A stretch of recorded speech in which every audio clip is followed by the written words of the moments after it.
Ben Owens. I'm at Cherokee County Early College High School in Murphy, North Carolina, and I teach physics and mathematics. Well, the project is associated with the fact that I'm a Hope Street National Teaching Fellow, one of 12 nationwide, and the only one from North Carolina. But the expectation is that as a teaching fellow, we develop some type of policy project that has district to statewide impact. And so the project that I have selected has potentially a regional impact at first, where we would pilot it and then potentially scale it up statewide.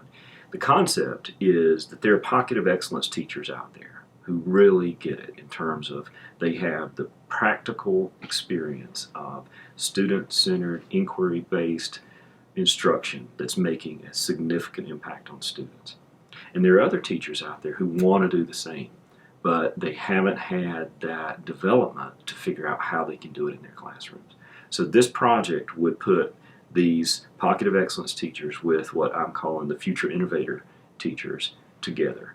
And they would spend at least one day what I call an immersion activity, where they would get to see that master teacher practicing and immerse themselves in that classroom and ask questions, and then have a very intentional follow-up that day as well as scheduled follow-up, so that the action plan that is developed on that day can be implemented and we can verify that it's implemented.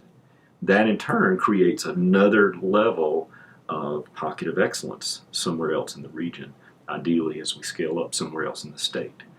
And we ripple effect that innovation, those terrific teaching practices across the state. So it's a very organic, highly effective type of personal development in a very specific situation where that teacher is seeing real things that they can take back, tangible things to their classroom.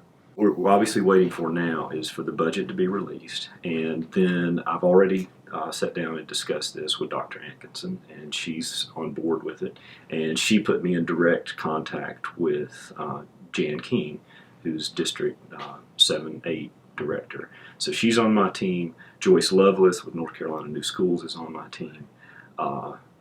And Donna Glee here at the NCCAT has agreed to be on the team. And we're looking for a couple other business partners and potentially higher ed partners, perhaps even from Western Carolina, so that we can have a core team that would kind of oversee the process. We would anticipate that we would communicate and roll this out to identify the pocket of excellence teachers sometime in the fall, in that first 6 to 9 weeks of the fall semester. And then the future innovators, that first cohort, would then be selected to begin, ideally by mid-year, those immersion activities. Well, I'd heard great things about NCCAT, and being from Murphy, it's kind of like in my backyard, and I probably took it a bit for granted. So I had some pretty high expectations, just given some of the alumni, so to speak, from NCCAT. But I've been blown away. I've been exposed to things that reminded me of the type of training I got on an annual basis when I was an engineer with a Fortune 15 company.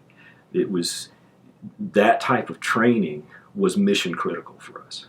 We saw it as foundational to ensure that the employees in that company were highly aware of the latest things that were happening and what they could then do to grow professionally and take back to the workplace. And that's exactly what I've been able to do this week. I've been able to collaborate with master teachers from across the state in a very organic way, that I know specific things that I've got half a notebook full of notes right now of things that I'm going to be able to take back to my organization, and we can make some significant changes to improve our school, and so that ultimately the students that we teach are going to have a more successful and direct impact on the economic future of this state.